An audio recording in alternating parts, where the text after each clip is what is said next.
আমার হাতে যে শাড়িটা তোমরা দেখছো এটা হচ্ছে আমার মায়ের বিয়ের শাড়ি। আজ থেকে 20-21 বছর আগে আমার মায়ের বিয়ের সময় মা এই শাড়িটা পরেছিল। আর এই শাড়িটা দিয়ে আমি আজকে আমার মায়ের বিয়ের লুকটাই আবার রিক্রিয়েট করতে চলেছি। একদম সেম টু সেম না হলেও আমি আমার নিজস্ব টাচ কিছু দিয়ে রেখেছি। আর এই শাড়িটা পরার সময় আমি একাই পরার দুঃসাহসটা আমি দেখিয়েছিলাম, যার ফলে এই ঘটনা ঘটে।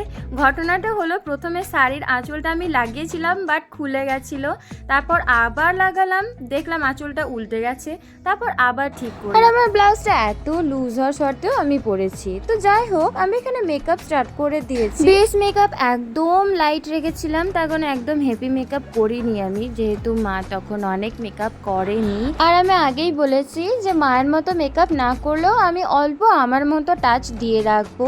তো এখন আমার মেকআপটা প্রায় কমপ্লিট হয়ে গেছে। আমি blush, highlighter plus eye makeup সবই আমি কমপ্লিট করে নিয়েছি। তো এইটা হলো সব থেকে ইম্পর্টেন্ট আমার কাছে একটা জিনিস, যেটা আমার মায়ের কাছে আছে আমার মায়ের বিয়ের সময়কার। এই যে একটা মেকআপ বক্স, এর মধ্যে আমার মা অনেক স্মৃতির জিনিস রেখেছে। তো এর থেকেও বেশি স্পেশাল যেটা ছিল সেটা হলো আমার মায়ের বিয়ের এই টায়রা টিকলিটা, যেটা আমার খুবই পছন্দ। অ্যান্ড এর সাথে একটা নাকের নথ আছে, এটারই ম্যাচিং এর, খুবই সুন্দর। আমি এগুলোকে ছোট থেকে দেখেছি মাকে খুব সুন্দরভাবে যত্ন করে গুছিয়ে রাখতে। আর আমার মায়ের বিয়ের সময় কপালের কলকা কিন্তু খুব সুন্দরভাবে ভরাটভাবে করে দিয়েছিল, বাট আমি সেরকম করিনি, কারণ আমিও নিজে অত সুন্দরভাবে করতে পারছিলাম না।